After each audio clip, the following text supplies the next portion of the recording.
Selamat pagi sahabat Cakrawala yang diberkati Tuhan kita Yesus Kristus. Salam jumpa pagi ini dalam kasih dan anugerah Allah bagi setiap kita yang bersandar penuh kepadanya.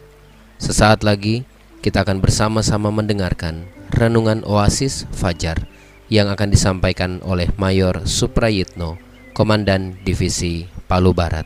Selamat mendengarkan, Tuhan Yesus memberkati.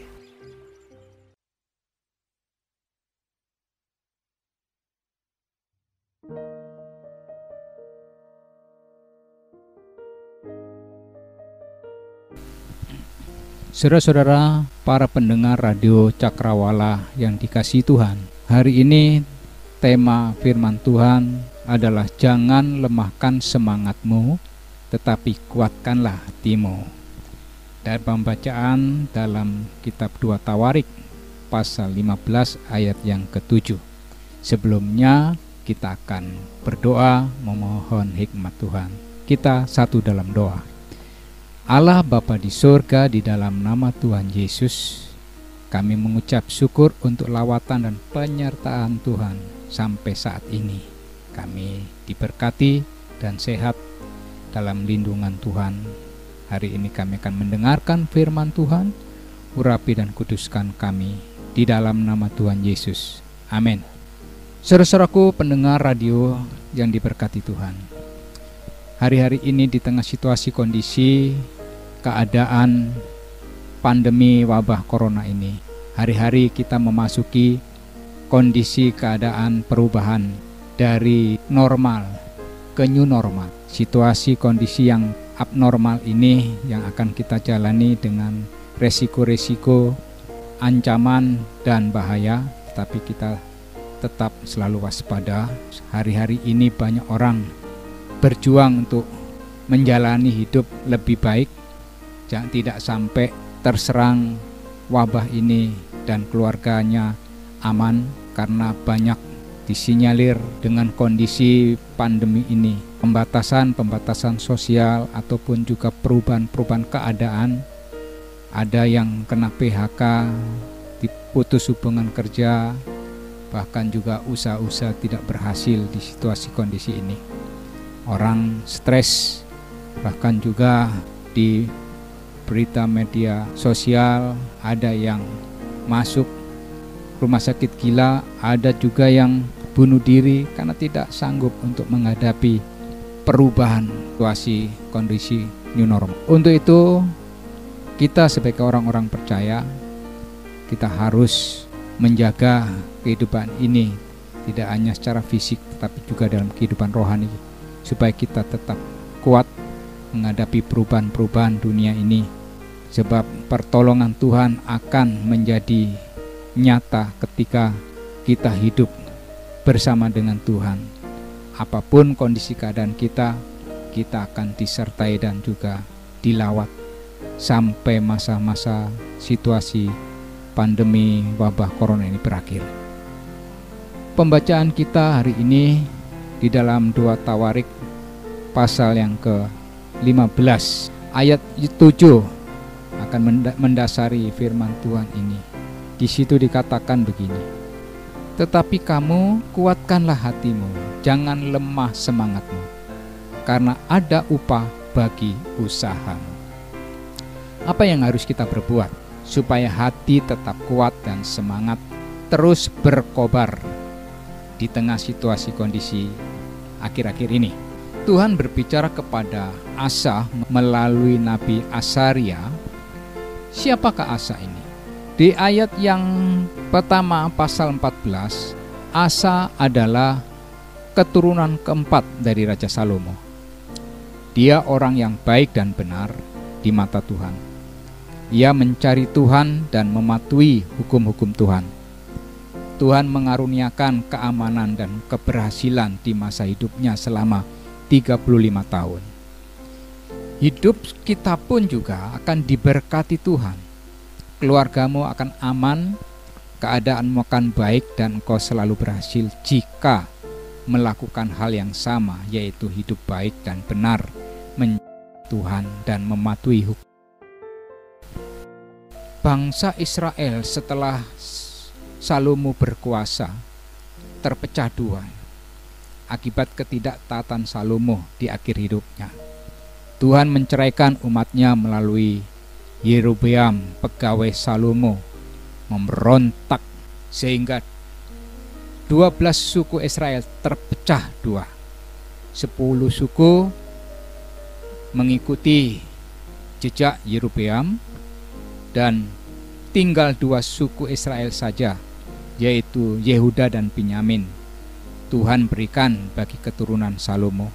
Karena apa? Karena Allah ingat perjanjiannya dengan Daud hambanya yang setia. Keturunannya tidak ditinggalkan. Akibat tidak mematuhi hukum Tuhan, Allah jauh dari hidup mereka. Demikianlah juga dengan kita. Jika kita tidak taat dan tidak hidup benar, maka kehancuran hidupmu perlahan-lahan terjadi.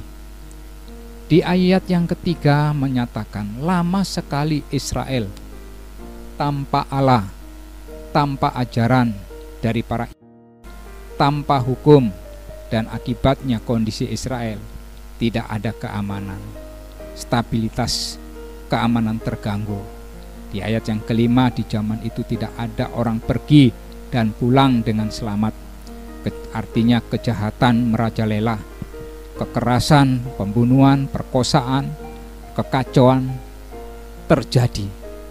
Ya, terjadi kekacauan, bangsa menghancurkan bangsa, kota menghancurkan kota, daerah saling menghancurkan karena Tuhan mengacaukan mereka. Itu terdapat di dalam ayat yang ke-6. Artinya mereka saling membunuh dan tidak ada keamanan di tempat itu. Kemudian juga berbagai kesesakan, artinya kepahitan hati, kesedihan, kesulitan, kesusahan, kecemasan, ketakutan terjadi terus-menerus. Kalau sudah seperti itu, maka damai sejahtera tidak akan ada. Yang ada adalah keluh kesah. Refleksi untuk kita, jika kita tanpa Allah, artinya engkau meninggalkan persekutuan dengan Tuhan, tidak beribadah, mungkin ibadahnya sekali-sekali saja, artinya hidup kita itu tidak baik dan benar di mata Tuhan, karena kita telah meninggalkan Tuhan tanpa Allah. Juga jika tanpa ajaran, di mana firman Tuhan kurang didengar, firman Tuhan kurang dibaca, atau tidak diteliti, tidak direnungkan, tidak diajarkan, baik kepada keluarga dan anak-anak kita tentang nilai-nilai firman Tuhan, atau tidak mengajak mereka untuk beribadah, itulah artinya tanpa ajaran firman Tuhan. Atau juga jika tanpa hukum, tidak ada tata krama, tidak ada lagi adat istiadat yang dijunjung, menjadi perilaku yang menyimpang, anarkis, jadi hukum rimba, hukum tidak ditaati, brutal jadinya. Tidak ada peri kemanusiaan, maka kasih itu akan hilang dalam diri manusia. Manusia sama seperti hewan kalau tanpa hukum. Jadi 3 hal ini penting, saudara kasih. Tanpa Allah, tanpa ajaran, tanpa hukum, maka mengakibatkan kekacauan di dalamnya. Keadaan ini sudah terjadi di zaman akhir. Apa kata Timotius dalam 2 Timotius 3 ayat 1-9? Di situ dikatakan, ketahuilah akan datang masa sukar. Keadaan ini sudah terjadi. Sulit orang mencari pekerjaan. Biaya-biaya hidup mahal, biaya sekolah juga mahal, biaya kebutuhan pangan sehari-hari sangat mahal. Manusia sekarang lebih konsumtif daripada produktif. Tidak mau bersusah-susah tetapi ingin hidup mewah. Ketahuilah, manusia akan mencintai diri sendiri. Hal ini sudah terjadi, saudara kasih. Tidak peduli dengan sesama, kasih Allah memudar, lebih egois, tamak dan rakus menjadi sifat manusia di akhir zaman. Ketahuilah, mereka menjadi hamba uang.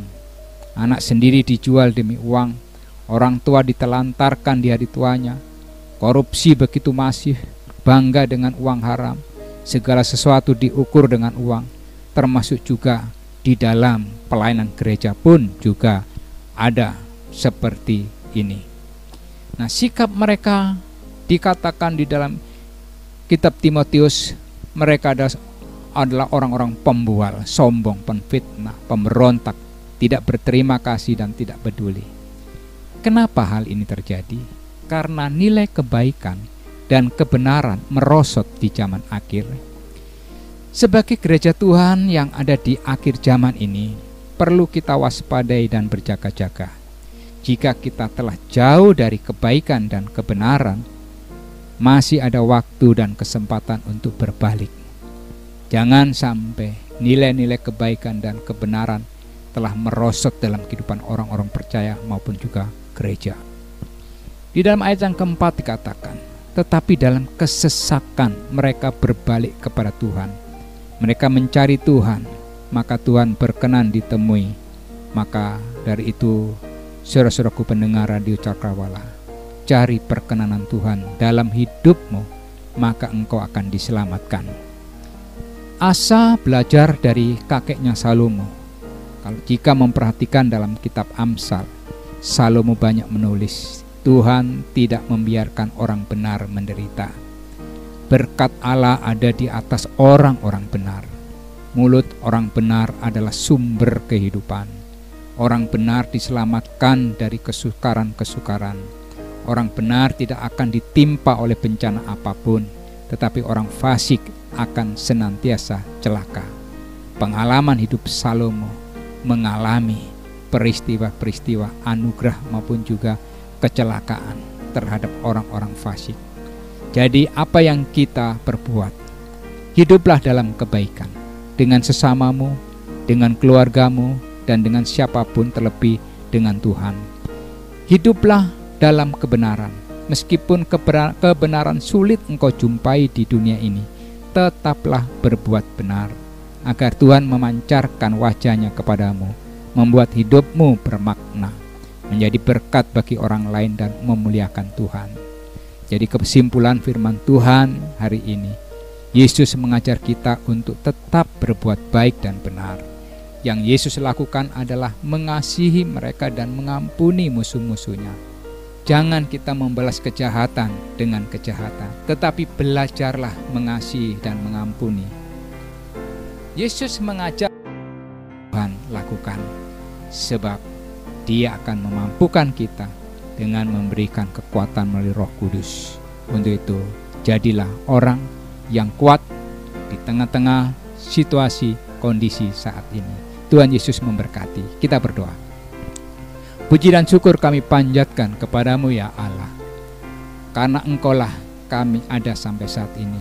Karena anugerah-Mu kami bisa berbuat, melakukan hal yang terbaik dan memuliakan Tuhan. Kuatkan hidup kami Tuhan, dan berikan kami kekuatan semangat menjalani hari-hari kami di situasi kondisi saat-saat ini, supaya kami tetap kuat dan menang menjadi seorang pemenang. Terpujilah Engkau di dalam nama Tuhan Yesus.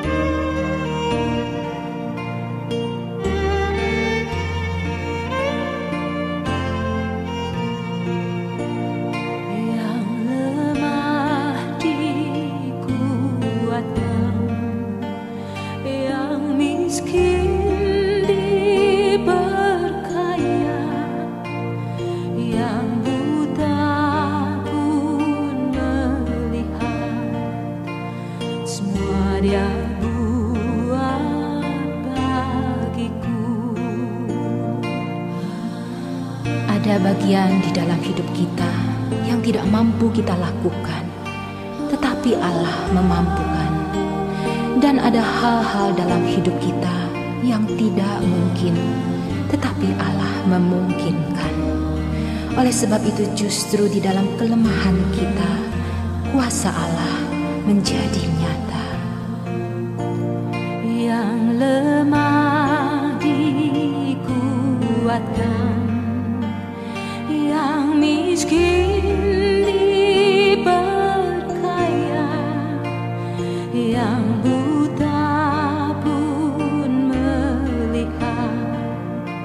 Semua Dia buat bagiku.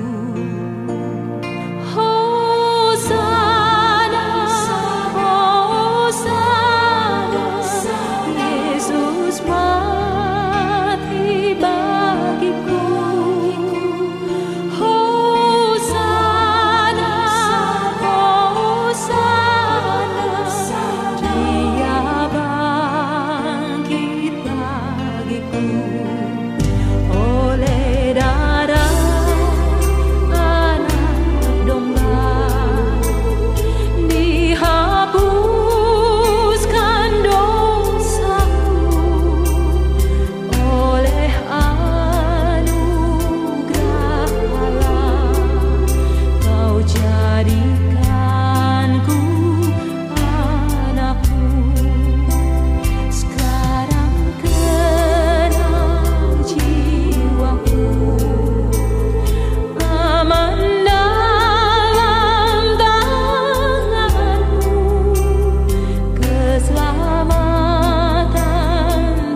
Pastikan Anda tetap bersama dengan kami di gelombang 89,2 FM, The New Cakrawala Radio. God bless us.